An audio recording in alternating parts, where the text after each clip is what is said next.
जहां अमेरिका का जो इलेक्शन कैंपेन और इलेक्शन लड़ने का जो काला चेहरा है, वो अमेरिका के चमकते दमकते जिसे कहते हैं रुतबे के सामने लोगों को कभी दिखाई नहीं देता था। और कि इलेक्शंस अमेरिका में चल रहे हैं और मैंने ये देखा है कि वहां पे अगर ट्रंप की बात करें तो वो भी 2-3 दिन पहले उन्होंने स्टेटमेंट दी कि भाई मैं हिंदुओं पे जो जुल्म हो रहा है उसके ऊपर उसके खिलाफ मैं अपना कैंपेन करूंगा, उन्हें प्रोटेक्ट करूंगा। कायदा तौर पे हिंदुओं के साथ बैठे हैं, कम्युनिटी के साथ बैठे हैं, खाना खा रहे हैं, जमीन पे बैठ के खाना खा रहे हैं। यानी कि कहीं ना कहीं ये दिखता है कि इलेक्शन चाहे अमेरिका में है लेकिन जरूरत है कहीं ना कहीं इंडियंस की या हिंदू कम्युनिटी की कहीं ना कहीं बहुत ज्यादा जरूरत है। भाई माना गया बांग्लादेश में धांधली हुई है, लेकिन यह भी माना गया कि पाकिस्तान में तो कुछ हुआ ही नहीं है। छोटी मोटी वारदात के अलावा, छोटी मोटी घटनाओं के अलावा कुछ हुआ ही नहीं। इंडियन इलेक्शंस को फ्रॉड करार दे दिया जाता अगर मोदी जी 400 पार पहुंच जाते।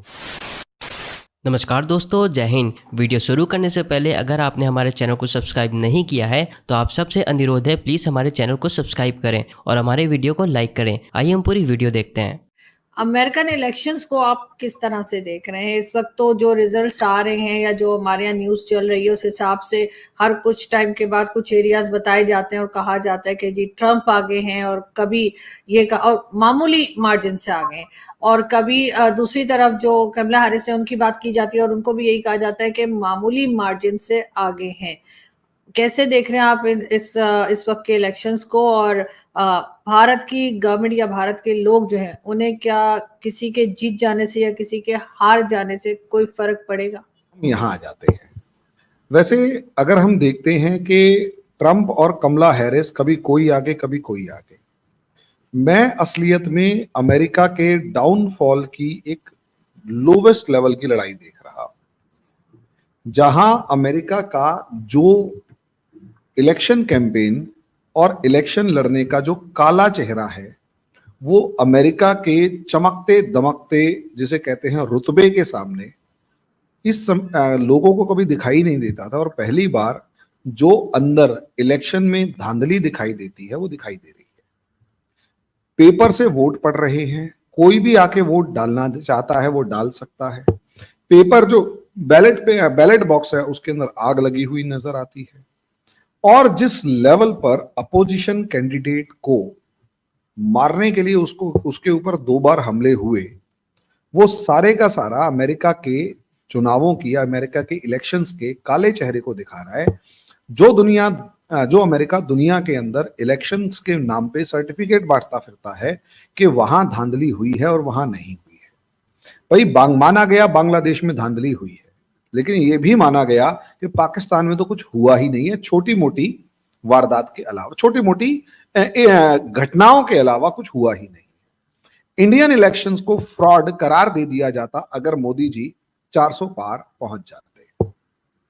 ये तो शुक्र है ऊपर वाले का कि 400 पार ना पहुंच के कांग्रेस को भी 99 सीट्स आई। मिला भी तो बोल ना पाए लेकिन खुश भी ना हो पाए। अपोजिशन भी ठीक ठाक आया लेकिन कुछ कर नहीं पाया। बीजेपी कमजोर हुई लेकिन इतनी कमजोर नहीं हुई कि बहुत ज्यादा। वरना अगर 400 पार या 300 पार या 350 के करीब बीजेपी की सीट्स होती, आरजू जी मैं गारंटी से कह सकता हूं मोदी जी की इस सरकार को अमेरिका अब तक डिनाउंस कर चुका होता और साफ कह चुका होता कि ये सरकार गलत है, मैं इसे सपोर्ट नहीं करता, चुनावों में धांधली हुई है, ईवीएम मशीन्स जो है वो फ्रॉड है। लेकिन अमेरिका दुनिया का बॉस बना फिरता है, सबसे ज्यादा ताकतवर है, सारी टेक्नोलॉजी उसके अकॉर्डिंग चलती है, दुनिया का पूरा सिस्टम डायरेक्टली और इनडायरेक्टली उसके बनाए हुए सिस्टम के ऊपर डिपेंडेंट है। इस वजह से अमेरिका के इलेक्शंस की धांधली के अंदर या अमेरिका के इलेक्शन फ्रॉड्स के अंदर कोई भी ध्यान नहीं देता, और अगर देता भी है तो बोल नहीं पाता है, बोलने की हिम्मत नहीं कर पाता। अमेरिका के इलेक्शन सोचकर देखिए, बैलेट बॉक्स, पेपर बैलेट,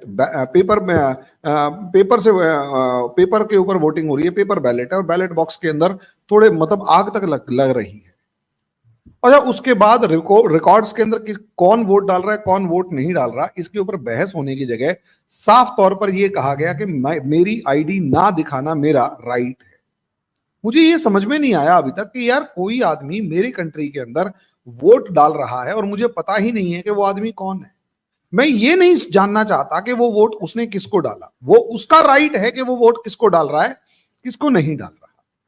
लेकिन ये तो मेरी कंट्री का राइट है ना कि कौन वोट डाल रहा है और कौन नहीं डाल रहा।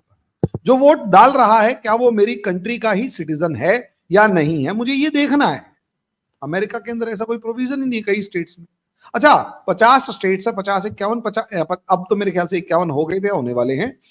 50 के 50 स्टेट्स के अंदर रूल्स अलग अलग हैं, काउंटिंग के सिस्टम्स अलग अलग है, वोटिंग पैटर्न अलग अलग है।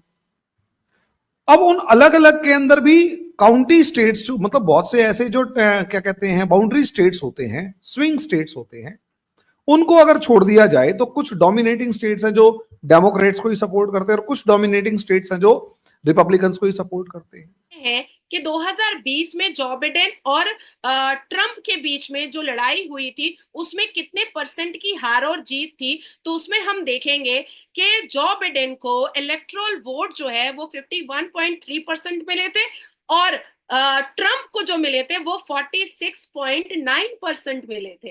तो ये 1% हिंदुओं का वोट जो है वो अभी निखर करके बहुत ही महत्वपूर्ण साबित हो रहा है, क्योंकि अमेरिका का जो इलेक्शन होता है वो 0.5% पर भी जीत और हार होती है।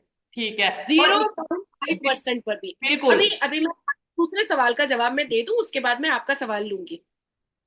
अब आती है बात कि जो बिडेन ने बिल्कुल तुरुप का इक्का खेला और उन्होंने सोचा कि जो बिडेन पर जितनी भी क्वेश्चनेबल और ऑब्जेक्शनेबल मार्क थे उसको खत्म करने के लिए और हिंदुओं के वोट को अट्रैक्ट करने के लिए उन्होंने कमला हैरिस को खड़ा किया। और कमला हैरिस ने लास्ट 6 मंथ से अपने हिंदू एंसेस्टर्स, अपने हिंदू रिलेटिव्स, अपने हिंदू एक्वेंटेंस का उन्होंने प्रचार करना स्टार्ट कर दिया था और उन्होंने कहना स्टार्ट कर दिया था कि उनके जो एंसेस्टर्स हैं वो हिंदुओं से मिल रहे थे। लेकिन बात यहाँ पर आती है कि ट्रंप ने अपने सारे ट्रंप खेल दिए ट्रंप ने अपने सारे ट्रंप खेल दिए इस इलेक्शन को जीतने के लिए। हालांकि अगर मैं 2016 का स्टेटमेंट ट्रंप का उठाऊं तो भी वो हिंदुओं के लिए बहुत ज्यादा उनके अंदर इमोशन पाया गया था। मैं 2021 का अगर स्टेटमेंट उठाऊं तो हिंदुओं के लिए उनके अंदर बहुत सारे जज्बात पाए गए थे। लेकिन कमला हैरिस ने अपने एंसेस्टर्स तो बताए हिंदुओं के, अपने ब्लड रिलेशंस तो बताए हिंदुओं के, लेकिन हिंदुओं के पक्ष में उन्होंने एक भी बात नहीं बोली जिससे हिंदू कन्विंस हो सकते थे कि हाँ कमला हैरिस अगर जीत करके आती हैं और वो प्रेसिडेंट बनती हैं तो वो हिंदुओं के पक्ष में कोई काम करेंगी। इस बीच में ट्रंप ने एक ऐसा ट्रंप खेला कि हिंदू कन्विंस हो गए और हमारे भारत में, इंडोनेशिया में, उसके बाद बांग्लादेश में, उसके बाद फिर यूएई में बजाफ्ते पूजा रख दिया गया ट्रंप को जीतने के लिए। कल हमारे भारत में बजाफ्ते कई मंदिरों में ट्रंप के फोटो के साथ पूजा आराधना हुई है, हवन हुआ है कि ट्रंप को जीतना चाहिए। कई ऐसे दृश्य और कई ऐसे विजुअल्स और कई ऐसे इंडियन चैनल पर न्यूज चले हैं जहां पर पंडित जी हैं, महंत हैं, संत हैं, प्रभु जी हैं, गुरु जी हैं, वो लोग बैठ करके ट्रंप के फोटो पर तिलक लगा रहे थे और कह रहे थे कि इसको जीतना चाहिए। आपको वीडियो कैसा लगा और आप इसके बारे में क्या कहना चाहते हैं, आप नीचे कमेंट करके हमें बताएं। आज के लिए इतना ही। जय हिंद।